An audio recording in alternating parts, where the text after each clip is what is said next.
He came from New Zealand. Nakahibig bigla na. He came from New Zealand. Siya po yung fiancé ng ating bunso. Siya po yung pangasawa ni bunso. Kaya po siya umuwi dito sa Pilipinas. Ako ay nasikaso nila yung mga papers nila sa kanilang kasal.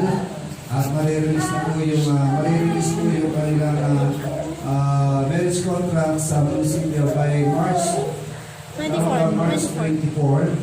So, to be na po yung kasal ng ating gusto at itong kapatid natin sa pananampalataya. Siya na po yung matutuloy ng ibang kwento ng buhay niya. At tatawagin ko like to present to you Mr. Arian Cabagay from New Zealand.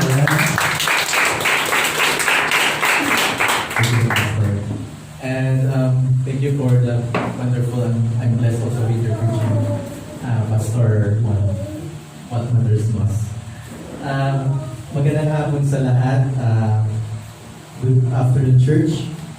I'm standing in front of you just to share a very short testimony of my life. So, just to keep it simple, I will entitle it God's Will.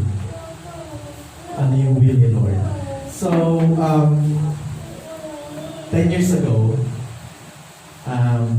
it's about 2008, I prayed to the Lord. At that time, I'm also a Christian na.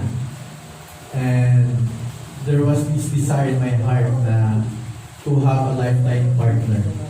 So, I really prayed kay God, parang in-specific ko yun sa Kanya kung ano yung magiging qualities ng isang lifetime partner.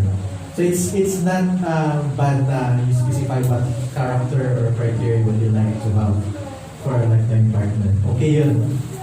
And I specified it like this, a lady who is God-fearing, a lady who is a leader, independent, and a lady who can make a difference in the world. And it was not easy. It's a journey actually. To cut the story short, I had 2 previous relationships before the present one. And I think that's God's will then na hindi, it was not really meant to be. And one reason I went to New Zealand was because of my previous girlfriend, which is supposed to be, actually kakasalin na kami when I went to New Zealand. So everything was in place, LD planned everything, kung ano gagawin, and set up. But if it's not God's will, biyakin niya yun. If ano yung plano mo, and ano yung paghahawak mo, if you hold to it, kumbaga, the more you hold on it, the more God will take it away from you. So may mga bagay na it was not meant to be. And it's very hard to explain why it happened. But it went very mysterious siya kung paano nangyari. But sabihin na natin it's God's will. And I'm really thankful that because of that, I've seen God's way and I've seen the other side of the road that God had prepared for me. Because if I chase it and willfully hold it, probably I end up ruining myself din. Nasisira ko din, destroy ko din yung sarili ko. And I prayed hard pa din. I still believe on God's will. I still believe in true love pa din, despite na I was broken-hearted and hurt by the time. And I do believe that despite of that, there will be someone that is really made for you by God. And yun, I prayed for the Lord and just wait for the right person. And there was one person who came, and also my church mate.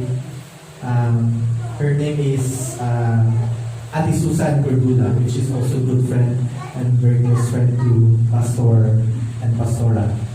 So she went here in Philippines, and meron ding pinag-pray pala si Melody that time. And she's also praying for a lifetime partner. And when Ate Susan went back to New Zealand, yun nga, naisip din ng person na pinaprepare niya is ako. So, that time, so, inintroduce niya si Mel sa akin. And we became good friends first in Facebook. So, common interest yung mga sinishare namin. And then, parang kami magkakilala na agad when we knew each other in Facebook na nag-chat, konting video call. And then, until such time na nakilala ko siya more deeper. And sabi sa sarili ko, I think ito yung the woman that I would like to spend my life with. But I was quite tentative din kasi malayo siya and I was fearful. I was afraid because I don't know what's the answer then. So it took another 2 years. So I went to the wilderness kasi wala na kami ng communication. So some people were linked to me. May mga girls na link pero hindi nag-succeed. Kumbaga, it never succeed. And also God preserved me as well. And then, after 2 years, it was 2019, 2017, the communication was cut off, and in 2019, when I decided to go back here because yung lola ko namatay that time. So I think another one was yung mga pastor ko na nag-advise sa akin. Two of my very close friends na Christian din in my same circle told me na bakit nag-pray ka pa nandun na yung babae na nag-pray mo. I think siya na yun, sabi nila. And that came from my two friends na also very deep in their faith. But I was denying it. And another two pastors na nag-confirm ulit na I think she's the one that you're really praying for, but you're still in denial. And then I'm trying to reach out on her slowly, and I prayed also to God.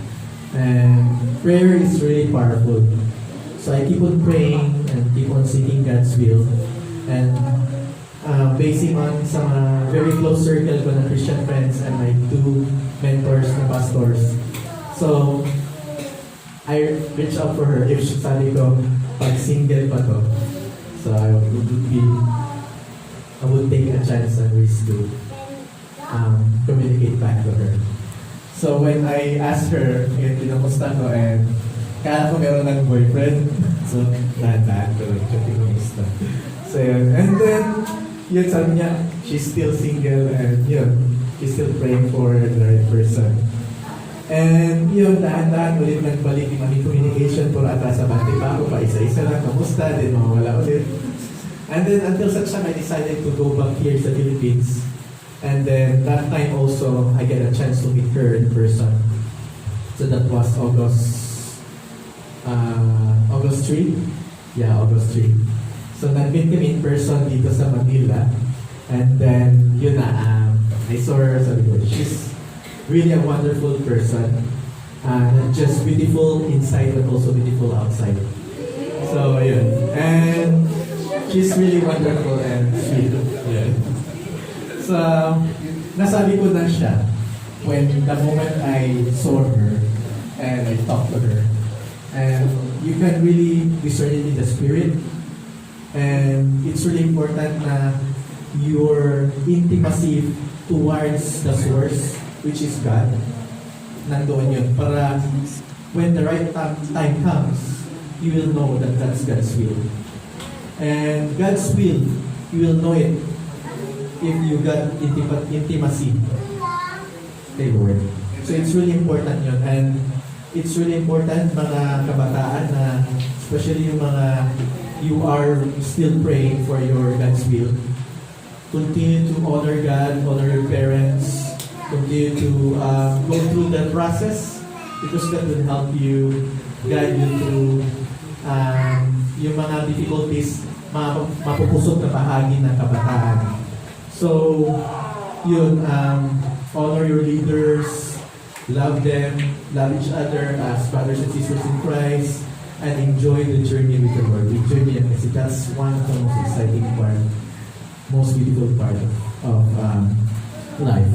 Kaya what matters most is Jesus, God. Kaya put God first above all. And it would not be hard for you to find God's will. To God be the glory. Amen.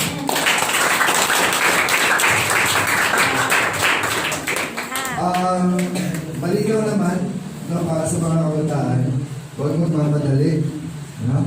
Pray, pray, pray. And then, habang nagpe-pray ka ng right person, I continue to serve the Lord, love your parents, and love one another. Yun yung message na maaaring maiwan sa atin ngayon ni Brother Arian, and soon to be my son-in-law. Ayan.